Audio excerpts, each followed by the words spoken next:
खाइले शत्रु आसीन राज्य उपगत हेले राजा रानी अन्न वस्त्र किछि न पाइले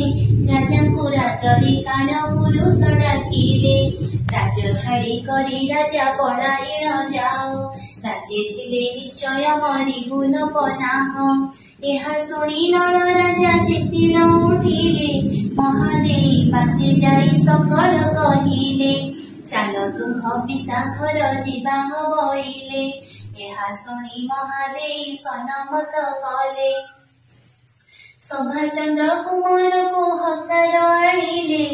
गृह को छाड़िण विजय राजा रानी कले प्रथम रे जाई एक पोखरी देखिले एठारे स्नान रानी करिबा बइले एठारे स्नान करी जे किस करिबा पाखरे त किछि नाही